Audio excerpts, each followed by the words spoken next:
जी नाज़रीन, प्रोग्राम में एक बार फिर आपको खुशामदीद कहते हैं। और डॉक्टर वकास अजीज़ की आपने गुफ्तगू सुनी। डॉक्टर साहब बारियाट्रिक सर्जन हैं।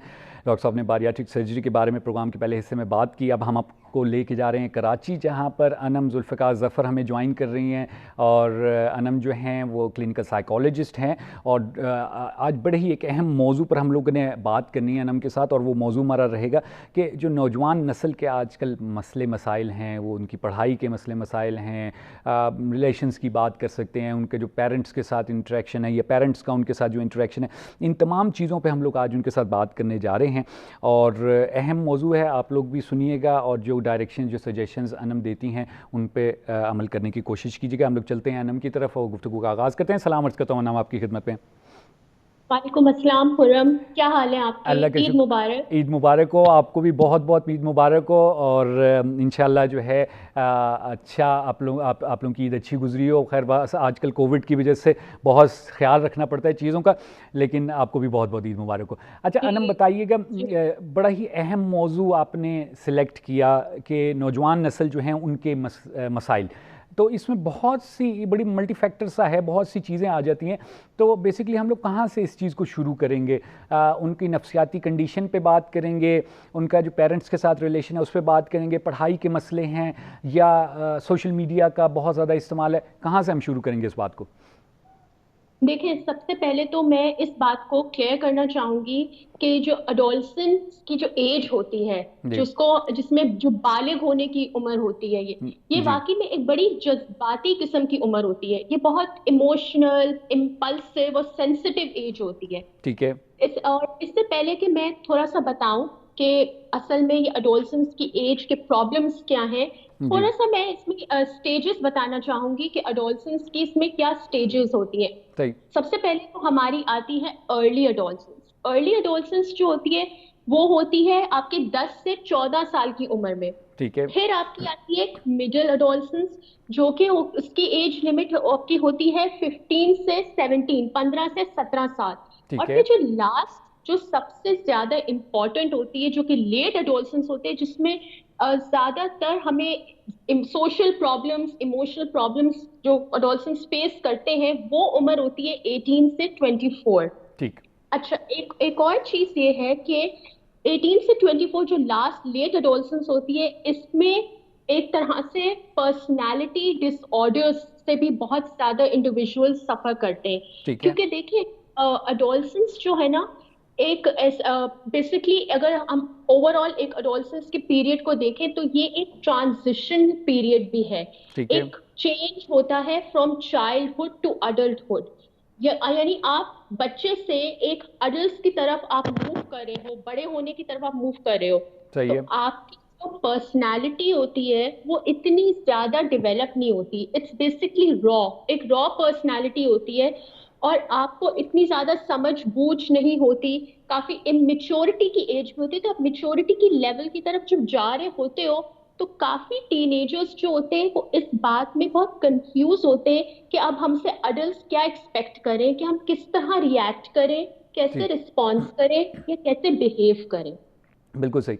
ठीक। अच्छा अनम, सबसे ज़्यादा जो एक प्रॉब्लम हम लोग घरों में आजकल देख रहे हैं, आपने बड़े अच्छे अंदाज में तमाम चीज़ों को एक्सप्लेन कर दिया। वो एक ये है कि जो पेरेंट्स और बच्चों के दरमियान एक गैप है, उसको जनरेशन गैप कहें या कुछ और कहें, इस चीज़ को कैसे आप देखती हैं और इस पे कैसे हम इसको कम कर सकते हैं और इसको कैसे सॉल्व कर सकते हैं इस मसले को? अच्छा, मैं अब बिफोर कि मैं पेरेंट्स और बच्चों के गैप जी। के बारे में बात करूं, जी। जी। तो मैं थोड़ा सा ये इस चीज के ऊपर हाईलाइट करना चाहूंगी कि जैसे जैसे डेवलपमेंटल चेंजेस आ रही होती हैं, जो हम्म। फिजिकल चेंजेस अब आ रही होती हैं, जिसमें जी। हम कहते हैं जो प्यूबर्टी का लेवल होता है, जी। जी। उसके बाद से काफी इमोशनल चेंजेस आनी शुरू हो जाती है टीनेजर्स में या ठीक। अडोलसेंस में। बहुत सारी इमोशनल प्रॉब्लम्स हम देखने को मिलती हैं, जैसे कि उनके मूड स्विंग्स जो ठीक है। होते हैं, ठीक है। कभी बात बात पे गुस्सा कर देना, और बहुत ज्यादा जज्बाती हो जाना। सही। और पेरेंट्स और टीनेजर्स का जो गैप में सबसे बड़ा इशू ही मूड स्विंग्स का है। ठीक देखिए, है। यहाँ पे एक साफ बात, ये वाजह है कि जो पेरेंट्स अपने बच्चों को समझाने की कोशिश करते हैं उस पर्टिकुलर एज में, तो जी। बच्चे नहीं समझ पाते हैं। ठीक है। उनको यही लगता है कि उनकी अनरियलिस्टिक डिमांड्स ही मानी जाएंगी, उनके जो फैसले हैं वो अब इतने बड़े हो गए हैं कि वो फैसले कर सकते हैं अपने, इसलिए वो अपने पेरेंट्स के अगेंस्ट भी स्टैंड आउट कर लेते हैं एट टाइम्स। ठीक है। और यहाँ पे पेरेंट्स भी उनको हर तरह से क्रिटिसाइज करते हैं, जज करते हैं, जो और एक तरह का बहुत ही आर्ग्यूमेंटेटिव किस्म की सिचुएशन पैदा हो जाती है। ठीक है। दूसरी एक बहुत कॉमन बात अगर देखने को मिले वो ये भी होती है कि लाइन, झूठ बोलना, जी। इस एज में अमूमन झूठ बोलना बहुत ज्यादा कॉमन एक बिहेवियरल प्रॉब्लम देखा जाता है। ठीक है। इसलिए भी झूठ का सहारा लिया जाता है कि कॉन्फ्रॉन्टेशन, आर्ग्यूमेंट और फाइट को भी अवॉइड की जाए, या कभी कोई चीज जो है उससे डर, उससे छुपाने के लिए झूठ का सहारा इसलिए भी इस अमूमन में टीनेजर्स लेते हैं अपने झूठ को कवर अप करने की, अपनी गलती को कवर अप करने के लिए कि अगर उन्होंने कोई गलती कर ली है तो उनके अंदर इतनी हिम्मत नहीं है कि वो अपने पेरेंट्स को फेस कर सकें, ठीक है। क्योंकि उनको पता है कि उनके पेरेंट्स जो है वो उनको डांटेंगे या तो वो उनको एक तरह से पनिश करेंगे। जी। और जो आपका दूसरा पार्ट है कि इस गैप को किस तरह से कम किया जाए, तो जी। इसमें सबसे इम्पोर्टेंट चीज ये है, पेरेंट्स को अपने बच्चों के साथ कम्युनिकेट करना चाहिए। ठीक है। देखिए ये एज ऐसी है कि वो अपने बच्चों को लेकर बैठे, ये दो चीजें क्रिटिसाइज और जज ये ना करें, अपने बच्चों को वो स्पेस दें कि वो जो फीलिंग्स है वो उनसे शेयर कर सके। ठीक है। यानी कि पेरेंट्स को चाहिए कि उनके बच्चे उनसे डरे नहीं, बल्कि वो उन्हें अलाउ करें कि अच्छा अगर तुमने कोई गलती की भी है तो जी। हम तुम्हारे लिए एक शेल्टर है, एक प्रोटेक्शन है, हमसे आके तुम शेयर करो। ठीक है। Communication is the most important connection between a parent and a child. और सही। कम्युनिकेशन से पहले एक चीज होती है बिलीव करना। ठीक कई है। बार ये होते हैं कि कोई बच्चे ने गलती की है और आके वो बता रहा है और पेरेंट्स कहते हैं तुम तो हो ही बुरे, तुम तो जी। सब बहन भाइयों में से बुरे हो, तुम तो ये काम सही से कर ही नहीं सकते हो, तुमसे तो हमें यही उम्मीद थी। इस तरह के वर्ड्स ना यूज करें, बिलीव करें अपने बच्चे के ऊपर। जो उस एज में बहुत ज्यादा इमोशनैलिटी और सेंसिटिविटी होती है, और इस एज में टीनेजर्स क्रिटिसिज्म बिल्कुल बर्दाश्त नहीं करते, तो उनको सही। चाहिए पेरेंट्स को कि वो बिलीव करें, उनके ऊपर ट्रस्ट करें कि चलो अगर अब ये हो गया है, let's find the solution together, instead की लड़ाई हो और बुरा भला और एक घर का माहौल बहुत ज्यादा अनहेल्दी हो, उसको एक हेल्दी और प्रोडक्टिव वे में लेकर चले through communication and trust, because this will increase the bond between the parent and the child. सही। अच्छा अनम, हमेशा हम ये लोग हम देखते हैं कि बच्चे जो हैं वो बजाय इसके कि अपने पेरेंट्स से, अपने बड़ों से कोई चीज़ डिस्कस करें, वो प्रेफर करते हैं अपने दोस्तों से बात करना या बाहर के किसी से बात करना। इसकी क्या वजह है? क्यों बाहर वालों पे ज़्यादा ट्रस्ट किया जाता है, अपनों से दूरी की जाती है? अच्छा, इसकी सबसे कॉमन वजह तो ये है कि बच्चे को पता है कि अगर मैंने जो गलती की है, जैसे कि अभी मैंने थोड़ी देर पहले आपको जी। बताया कि अभी अब मैंने जो गलती की है, अब अगर मैंने अब्बू से शेयर कर ली या अम्मी से शेयर कर ली, मेरी तो शामत आ जाएगी, मेरा तो ठीक। मसला ये हो जाएगा। ठीक है। तो वो सेफ हेवन अपने दोस्तों में ढूंढते हैं, कहीं ठीक ना है। कहीं जो बाहर उनकी सोशल कनेक्शन होती है वो वहां पे ढूंढते सही हैं। है। दूसरा, इस एज में एक इम्पल्सिविटी और एग्रेशन, एक एंगर इतना ज्यादा होता है। अ, अगर ये जेनेटिकली भी हो सकता है कि फैमिली मेंबर्स से भी अगर बच्चे के अंदर एग्रेशन आ रहा है, या बच्चा वो एग्रेशन अपने पेरेंट्स से भी सीख रहा है, क्योंकि ठीक है। इसमें कई चीजें, ट्रेट्स जो हैं बच्चे अपने पेरेंट्स से भी लर्न करते हैं। ठीक है। अब सवाल ये है कि वो बाहर डिस्कस करना कंफर्टेबल इसलिए समझते हैं कि उनको पता है कि उनके जो दोस्त वगैरह हैं वो उनको क्रिटिसाइज नहीं करेंगे। सही है। बल्कि यहाँ पे ये एक चीज, खतरनाक चीज भी साबित हो सकती है कि वो बाहर जब डिस्कस करते हैं तो आपको क्या पता, दोस्त उनको गलत मशवरा भी दे सकते हैं ठीक है। जरूर, क्योंकि यहाँ पे इस एज में बच्चे ये नहीं समझते कि उनके लिए सबसे सिंसियर उनके पेरेंट्स की एडवाइस है। जो बिल्कुल सही। पेरेंट्स चाह रहे हैं वो उनके अकॉर्डिंग नहीं चलना चाह रहे, जो दोस्त चाह रहे हैं वो उनके अकॉर्डिंग चलना चाह रहे हैं, क्योंकि वो इस कदर उस दोस्ती में और रिलेशनशिप्स में फैसिनेट हुए हुए होते हैं। एक उनके अंदर एक फैंटेसी सा वर्ल्ड चल रहा होता है कि यार मैं दोस्त के पास जाऊंगा तो बस ये तो मेरे सारे मसले हल कर देगा। लेकिन आपको क्या पता कि वो दोस्त आपको क्या मशवरा दे रहा है, क्या वो आपकी बेहतरी के लिए भी दे रहा है मशवरा, क्या वो आपके साथ सिंसियर भी है कि नहीं। और उसको सही। पता है कि दोस्त जो है या तो वो कोई इजी वे आउट निकाल देगा या उसका कोई काम निकलवा देगा एक आसान तरीके से, जो कि दोस्त उसके साथ इस तरह से रिएक्ट करेगा, उसको पता है कि वो उसको क्रिटिसाइज और जज नहीं करेगा, उसको डांटेगा नहीं। इसलिए वो अमूमन इस एज में टीनेजर्स ज्यादा फ्रीली डिस्कस कर लेते हैं अपने प्रॉब्लम्स अपने सोशल नेटवर्क में एज कंपेयर टू पेरेंट्स। सही। अच्छा अनम, आप जो है ब्रेन क्लिनिक में भी अपनी खिदमत अंजाम देती रही हैं और इंस्टीट्यूट ऑफ माइंड साइंसेज में भी अपनी खिदमत अंजाम दे रही हैं। आप लोगों के पास क्या इस तरह के केसेस आते हैं कि जो टीनेजर हैं वो अपने मसाइल को लेके आएँ और वो डिस्कस करें कि क्या एक साइकोलॉजिस्ट, क्लिनिकल साइकोलॉजिस्ट, थेरेपिस्ट से ये मसले डिस्कस किए जा सकते हैं?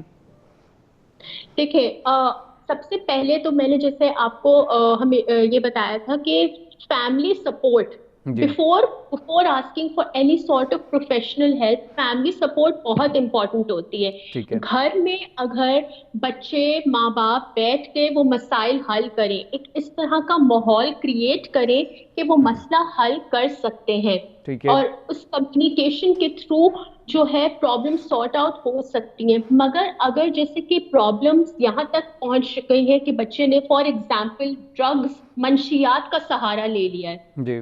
मंशियात का सहारा ले लिया है, और जी। फ्रीक्वेंट मूड स्विंग्स उसके अंदर शो हो रहे हैं, ठीक काफी है। बिहेवियरल प्रॉब्लम्स शो हो रही हैं, वॉयलेंस, एग्रेशन, स्कूल से इसकी शिकायत वगैरह आना, कॉलेज से कि आज वो उस लड़ाई में मुब्तला हो गए, आज वो इस बच्चे को बुली करे।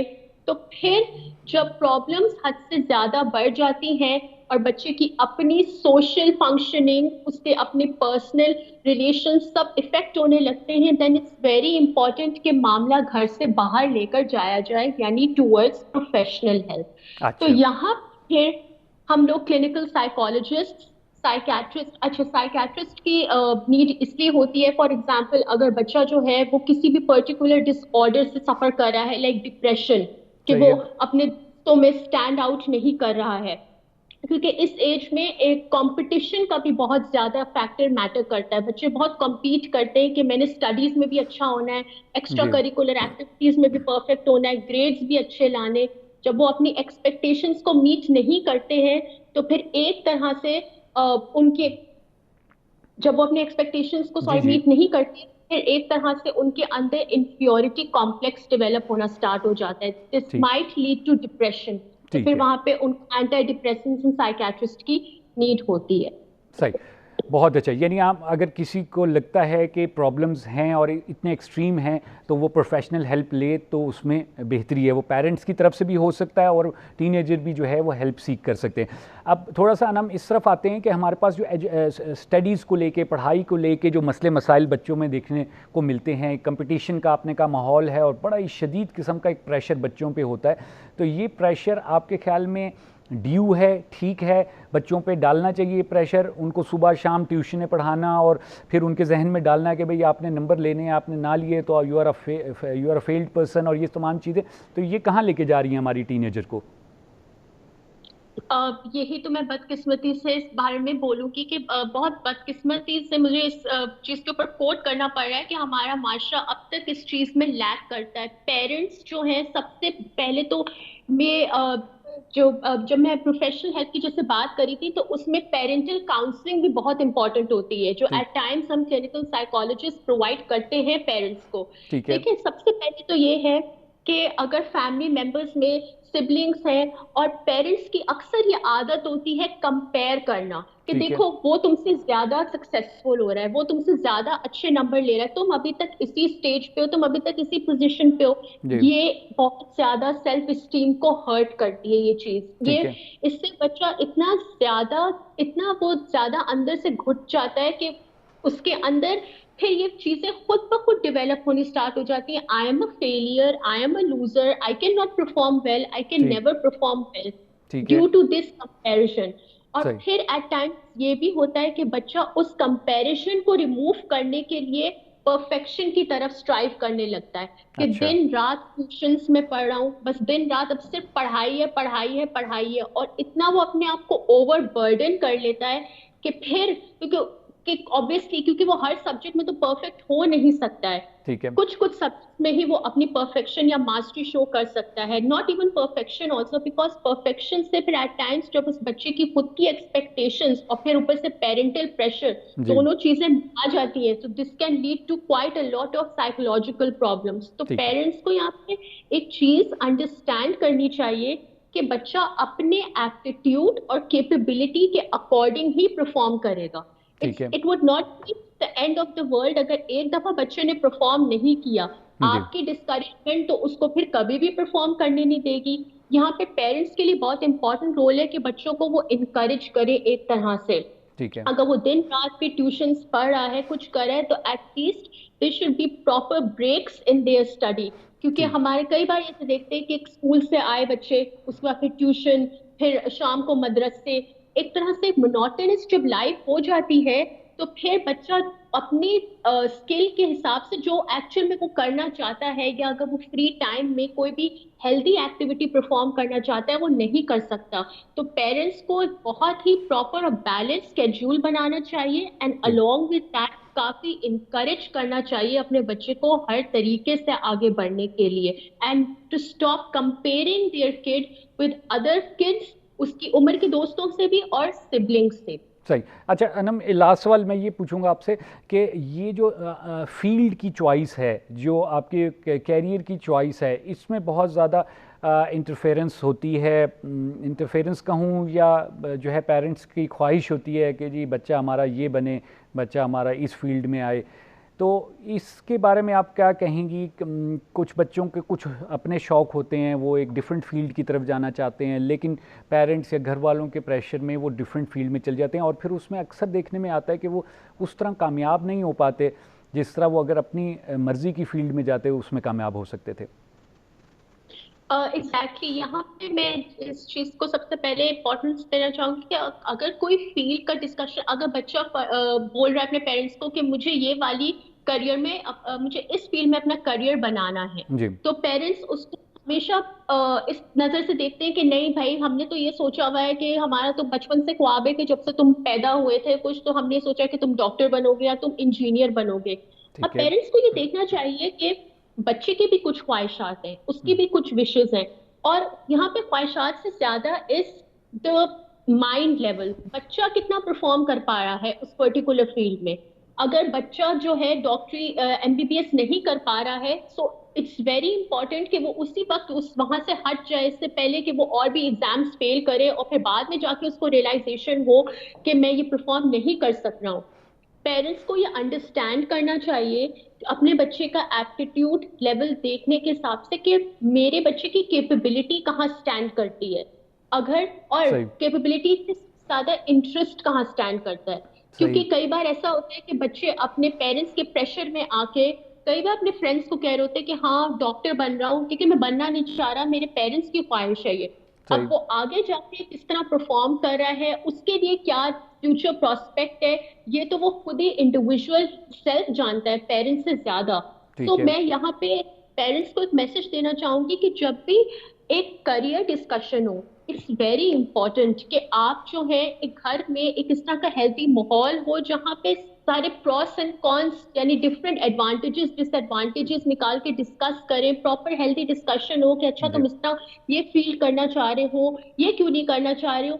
हेल्थी तरीके से बच्चे से डील करें, सवाल करें, जज या क्रिटिसाइज नहीं करें। जहां आपने जज या क्रिटिसाइज कर लिया किसी भी एस्पेक्ट में, वो भी इस एज में, तो जी बच्चा आपसे डरने लग जाएगा, वो आपसे अपनी प्रॉब्लम शेयर करना बंद कर देगा, या तो वो अंदर ही अंदर घुटता रहेगा, या फिर वो डिफरेंट वेज ढूंढेगा स्केप के, जैसे कि ड्रग्स का इस्तेमाल, या जी फिर फ्रेंड्स के साथ लेट लेट बाहर रहना, अनहेल्दी वेज। इससे पहले कि बच्चा ढूंढे, इट्स बेटर कि आप अपने बच्चे को इमोशनली तौर से कंट्रोल करें और वो इस तरह के अपना एक इम्पॉर्टेंट रोल प्ले करें। Try to be a friend of your child, आप उससे सही हर चीज डिस्कस करें, सही। इधर फील्ड है, करियर है, और any problem that your child is suffering from. Anam Zulfiqar Zafar, बहुत शुक्रिया अदा करता हूँ, आपने हमें कराची से ज्वाइन किया और बड़ी अहम टॉपिक पे गुफ्तगू की। बड़े अच्छे अंदाज में आपने वो बड़े इम्पॉर्टेंट मसाइल जो हमारे फैमिली सिस्टम को भी डिस्टर्ब कर रहे हैं, बच्चे के फ्यूचर को भी डिस्टर्ब कर रहे हैं, और जो उसको अगर वो गलत रास्ते पे जाता है तो उसका भी रीज़न बन रहे हैं। अगर वो ड्रग्स की तरफ जाता है या किसी और गलत साइड पे जाता है, उसका भी रीज़न बन रहे हैं। आपने तमाम को डिस्कस किया और गाइड किया। मुझे यकीन है कि बहुत अच्छी गाइडेंस हमारे पेरेंट्स को और ख़ुद टीनेजर्स को भी समझ आई होगी सिचुएशन की, और वो कोशिश करेंगे इन चीज़ों को सॉल्व करने की पीसफुली। बहुत शुक्रिया अनम, आपने हमें कराची से ज्वाइन किया और इस टॉपिक पे बात की। Thank you very much. जी नाज़रीन, आपने गुफ्तगू सुनी अनम जुल्फ़िकार ज़फ़र की, क्लिनिकल साइकोलॉजिस्ट हैं, और उन्होंने तफसील से जो है नौजवानों के आजकल के जो मसाइल हैं उन पे बात की। आई होप आप लोगों के लिए मुफीद साबित हुई होगी। इंशाल्लाह अगले प्रोग्रामों में और मौज़ूआत के साथ और हेल्थ प्रोफेशनल्स के साथ आपकी खिदमत में हाज़िर होंगे। तब तक के लिए मुझे खुरम गर्देज़ी को प्रोग्राम से ज़िंदगी से इजाज़त दीजिए। खुदा हाफिज़।